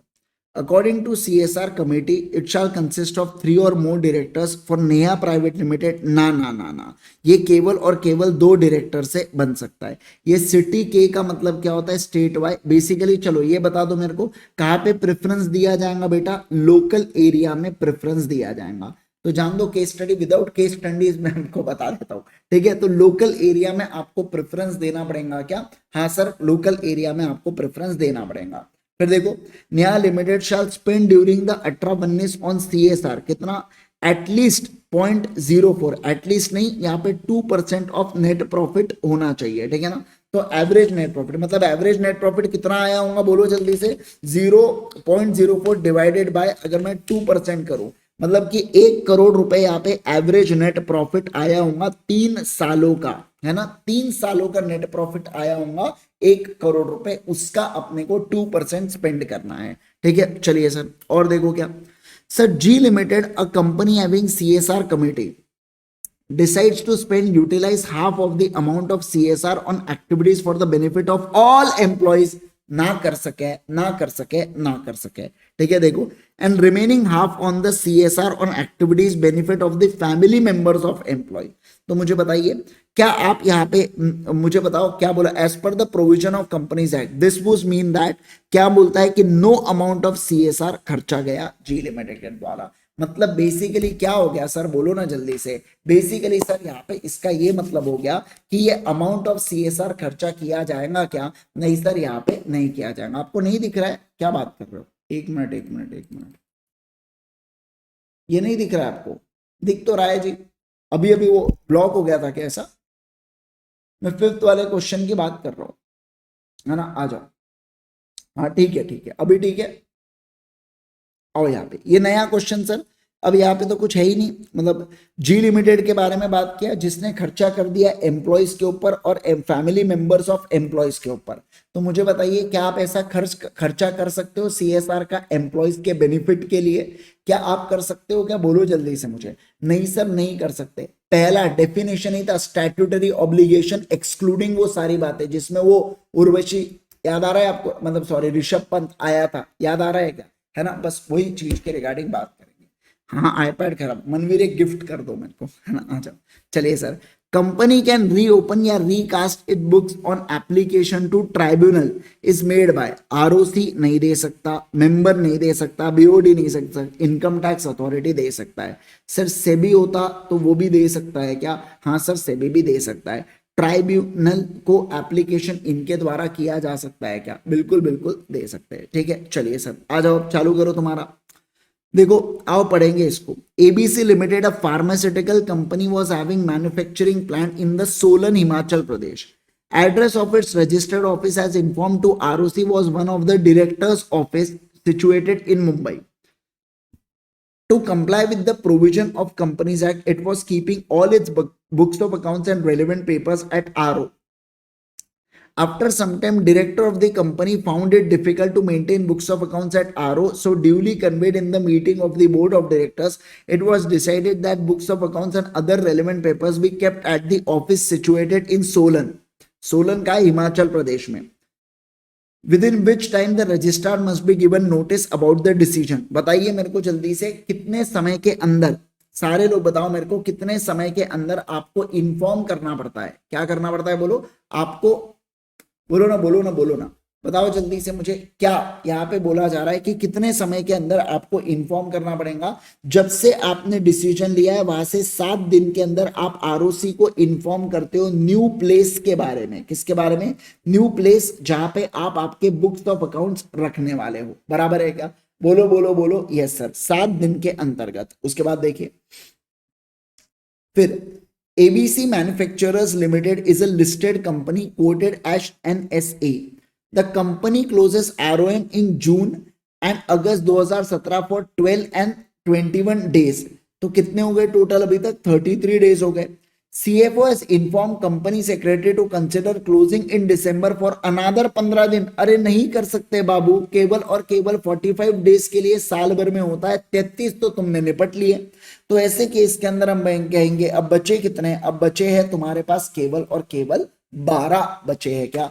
हाँ सर। तो देखो आपको जवाब देना है क्या? Examine the validity. क्या ये वैलिड है क्या? नहीं सर ये इनवैलिड है, इनवैलिड है, इनवैलिड है। अब देखो इन तीनों में से ही आंसर अपना हो सकता है। पहला तो ऐसा ही कट लिया, invalid as cannot go closer more than twice in a year, हट रे। एज क्लोजिंग एक्सीडिंग 3 ईयर्स, हट रे। ये 45 डेज वाला आंसर होगा, डी वाला इसका आंसर होने वाला है। ठीक है ना। एक बच्चे ने मेरे को मैसेज किया, सर इसका आंसर तो दिया ही नहीं है, मैं कैसे ढूंढूं करके, है ना, मैं कैसे ढूंढूं। पहले बच्चे ने जब आंसर दिया है, फिर दूसरे बच्चे का अभी मैंने वो लेटेस्ट वाली पीडीएफ दिया ना, उसके अंदर मैं हाईलाइट कर देता हूँ ना आंसर। फिर दूसरा उसी बच्चे का आया, उसी बच्चे, सर इसमें ऑलरेडी हाईलाइटेड है, अब मैं कैसे करूं? फिर मैंने उसको मैसेज, भाई तुझे कुछ भी दे दो, तू सॉल्व वैसे भी नहीं करने वाला है, तुझे आंसर दो तो भी प्रॉब्लम है, तुझे ना बताऊं आंसर तो भी प्रॉब्लम ही है करके। ठीक है ना। तो रहने दे, मैंने कहा भाई रहने दे, मत कर करके सॉल्व, लेकिन तू ये मैसेज करना छोड़ दे, मुझे माफ कर दो, मुझे वैसा वाला मीम याद आ रहा, मुझे माफ कर दो करके। अरे भाई मैंने कहा एमसीक्यू होता क्यों है? क्विकली पटापट पटापट पटापट चीजें निपटा दे, है ना।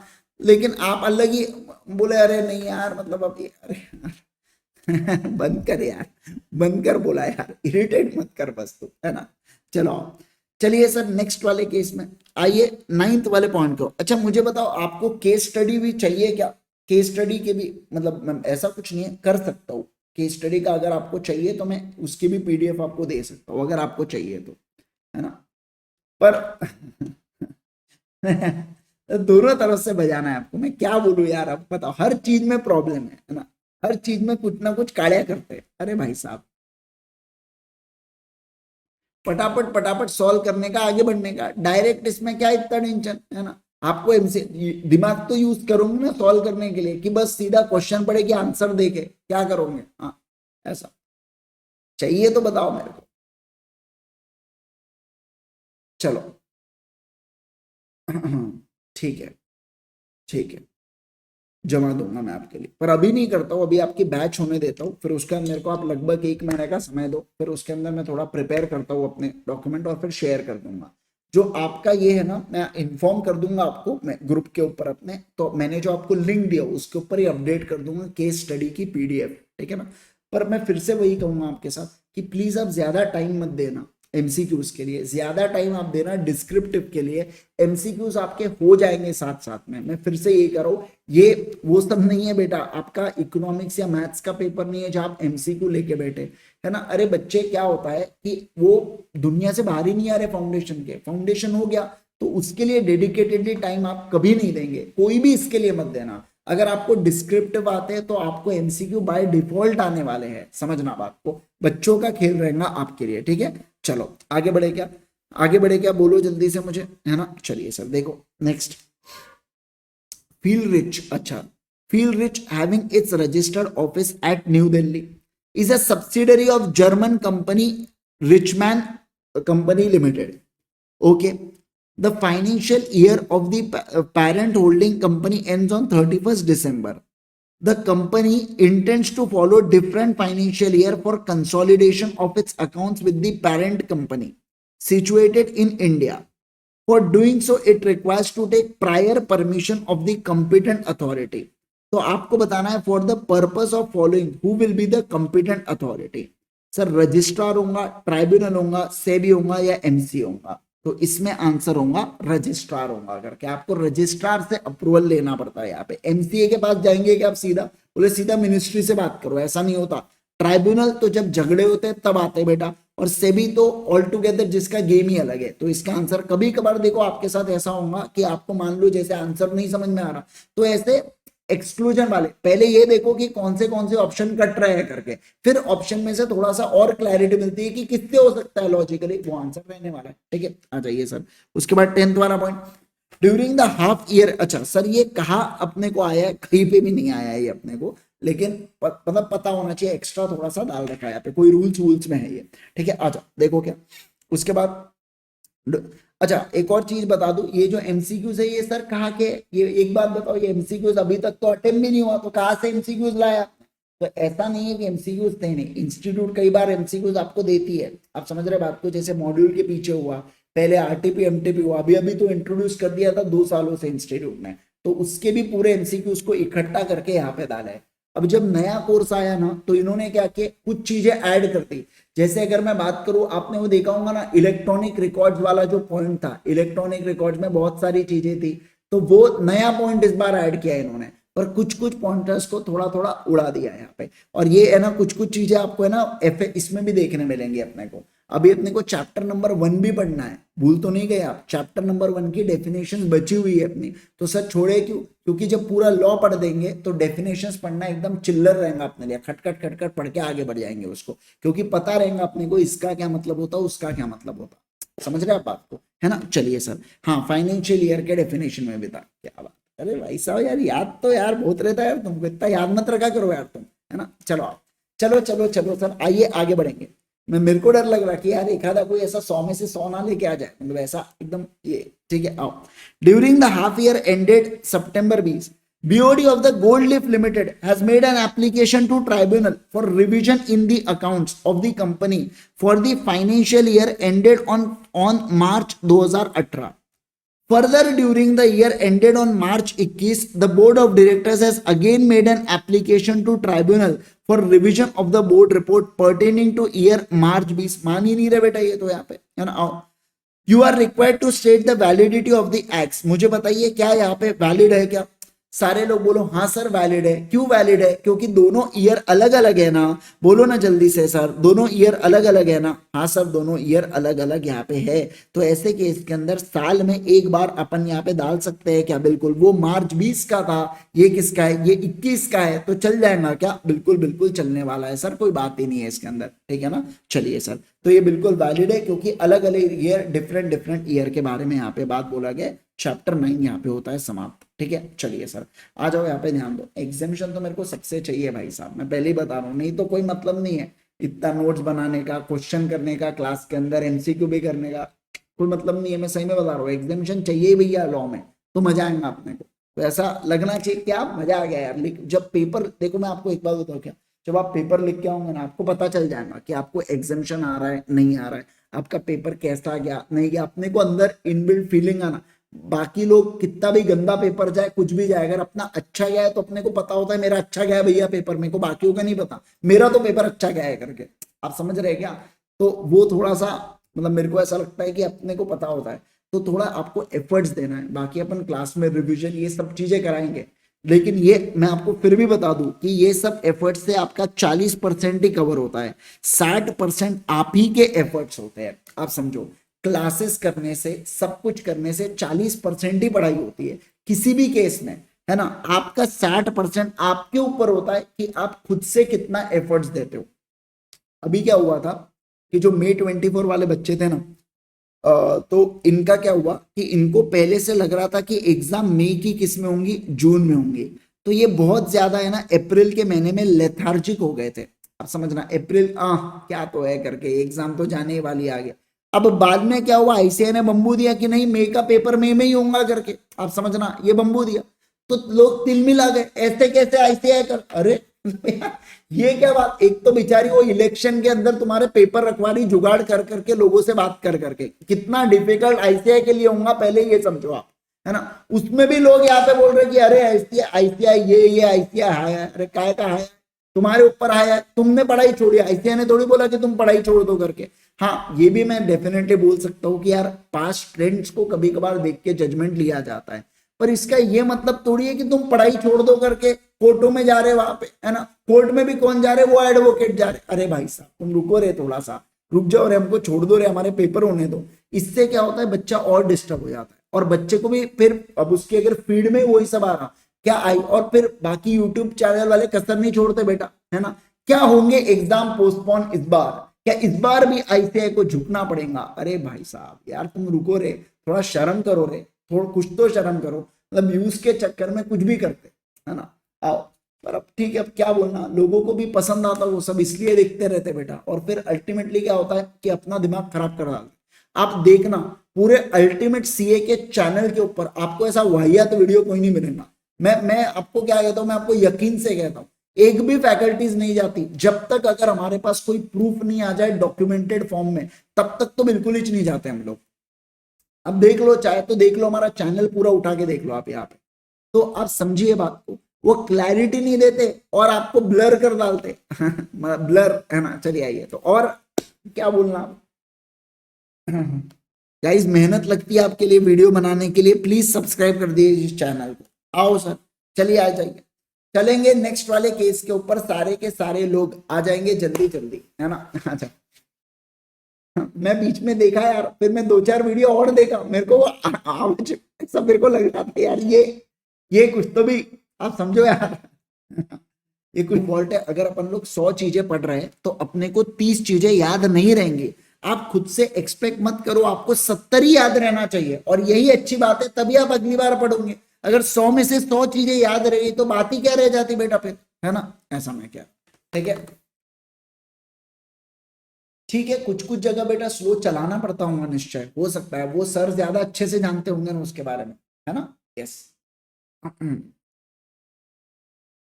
देखो मैं आपको बता दूं, हर एक इसको आप समझना, हर एक इसको कुछ ना कुछ दिक्कत रहनी है, एक ना एक सब्जेक्ट में आपको दिक्कत ना हो ऐसा नहीं रहेगा। ये मैंने आपको शुरुआत में ही बोला था, जब इंटर चालू हुआ था ना, तभी मैंने आपको ये चीज बोला था, है ना, कि ये थोड़ा सा रहता ही है करके। नॉर्मल है वो चीज, मैं आपको बता रहा हूँ, बहुत नॉर्मल है कि एक सब्जेक्ट में अपने को डर लगना है। किसी को टैक्स में लगेगा, किसी को लॉ में भी लग सकता है, मैं ऐसा नहीं बोल रहा आप सब बोल रहे हो लॉ में नहीं है, पर हो सकता है किसी को लॉ में भी हो। पर आप घबराना मत, आप मेरे को मैसेज कर देना, अकेले में यहाँ पे नहीं बता पा रहे तो कोई टेंशन नहीं है, मेरे को डीएम कर देना, मैं आपको वहां पे बताऊंगा कि आपने क्या करना चाहिए। किसी को अकाउंट्स में लगेगा, सारे लोगों को लगना ही है डर। किसी किसी का क्या होता है, प्रैक्टिकल बड़ा स्ट्रांग होता है, तो उसको है ना अकाउंट्स और टैक्स समझ जाता है, लेकिन किसी को लर्न करना नहीं जमता, रट्टा मारना नहीं जमता, तो उसको लॉ डिफिकल्ट जाता है। मेरे साथ ऐसा ही होता था, मेरे को थ्योरी सब्जेक्ट डिफिकल्ट जाते थे, मेरे को पता है कि मैं इन थ्योरी सब्जेक्ट को कैसे ओवरकम करता था पढ़ते वक्त, आप समझ रहे क्या। मेरे को प्रैक्टिकल में ऐसा नहीं होता, प्रैक्टिकल में मैं एक स्टेप से सीधा 5वें स्टेप पे जंप कर सकता, मेरा माइंड बहुत फास्ट कैलकुलेशन करता है, वो मेरे को बहुत इजीली जम जाती है सारी चीजें, इसलिए आप समझेंगे क्या, इसलिए ये सेम चीजें यहाँ पे होती है। हाँ बेटा, सेम जो मेरा लॉ का है ना, उसी प्रकार के मैं नोट्स यहाँ पे आपको ऑडिट में भी बनवाऊंगा। पिछले बैच में मैंने नहीं बनवाया था, इस बैच में लेकिन मैं सोच के रखा हूँ कि लॉ में, क्योंकि मेरे को समझा ऐसा कि लॉ में मैं देख रहा हूँ, जितना मैंने ऑब्जर्व किया कि बच्चों को बहुत ज्यादा मदद हो रहा है नोट से, कुछ बच्चे आलसी टट्टू रहने ही वाले, उनको नोट्स लिखना ही नहीं है, वो आखिरी में रोंगे और फिर जब पेपर के सामने फिर पछताएंगे, अरे यार हमने तो किया ही नहीं, तो पहले क्यों नहीं किया। तो वो अब सब रहने ही वाला है यार, उसके लिए मैं कुछ कर नहीं सकता। तो पर मैं अपने नोट्स बनवाने वाला हूँ और मैं नोट्स आपको यहाँ पे देने भी वाला हूँ, ठीक है ना। जैसे मैं अभी करता हूँ वैसे ही वैसे करने वाला हूँ, ठीक है ना। चलो, क्वेश्चन बैंक है सर ऑडिट का, हाँ हाँ क्वेश्चन बैंक भी रहेगा, बिल्कुल रहेगा यार, वो तो सवाल ही नहीं बनता है, क्वेश्चन बैंक वो भी रहने वाला है ऑडिट का, है ना। और बताइए।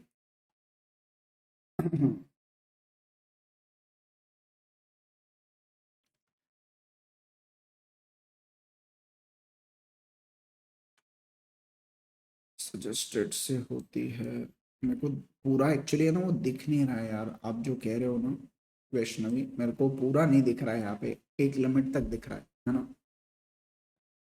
वन शॉट से बढ़िया से रिवाइज हो जाता है, हाँ वो एकदम फास्ट फास्ट होता है ना।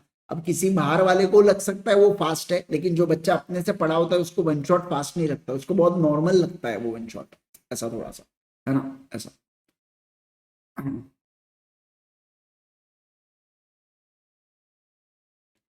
बेटा मैं कुछ नहीं, आपको बोलना पड़ेगा, मैं आपके लिए सेशन रखवा दूंगा, आपको जो आ रहे दिक्कतें आप सर के सामने रख देना, सर आपको बताएंगे कि आप कैसे करो क्या करो, सब कुछ सर बताएंगे, है ना। मैं पक्के से सर को बोलूंगा कि एक रख दो करके वैसा सेशन, ठीक है ना। मैं खुद सोच रहा हूँ कि एक आधा संडे वगैरह के दिन जूम कॉल वगैरह ले लूंगा, है ना, तो जिस समय आपसे थोड़ा सा इंटरेक्शन भी हो जाएगा मेरा, एक अदर इंटरेक्शन भी हो जाएगा और मिल भी लेंगे उसके अंदर, थोड़ा बात बात भी कर लेंगे अदर, तो बढ़िया हो जाएगा, है ना। संडे वगैरह को रखेंगे, ऐसे बाकी क्लास के समय नहीं रखेंगे अपन, ठीक है। चलिए सर।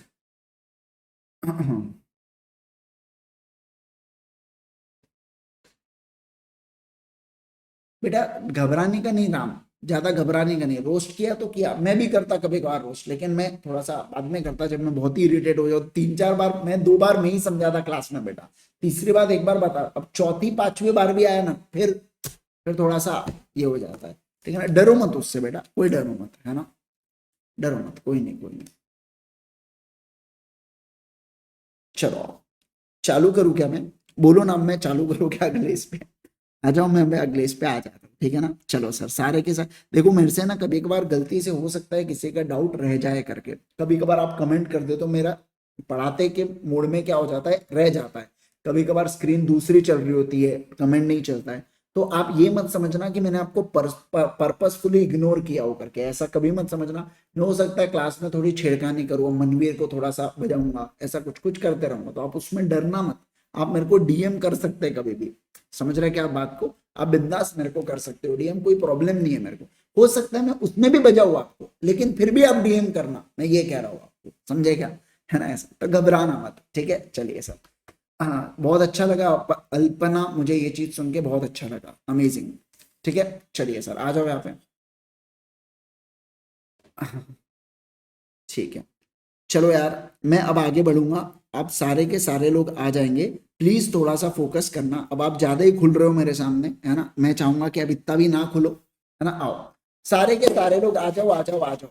मैं अगर बात करूं आपके साथ, मैं अगर चर्चा करूं आपके साथ, सारे के सारे लोग देखिए यहाँ पे, ठीक है ना, क्या बोल रहा जा रहा हूँ मैं यहाँ पे, बात कर रहा हूँ ऑडिट एंड ऑडिटर्स से रिलेटेड, क्या कह रहा हूँ मैं, बोलिए जल्दी से, ऑडिट एंड ऑडिटर्स से रिलेटेड यहाँ पे बात की जा रही है, ठीक है। प्लीज प्लीज प्लीज सुनना, बात को अच्छे से ध्यान देना, ठीक है। एक मिनट रुको, मैं थोड़ा सा नया वीडियो चालू कर देता हूँ ना।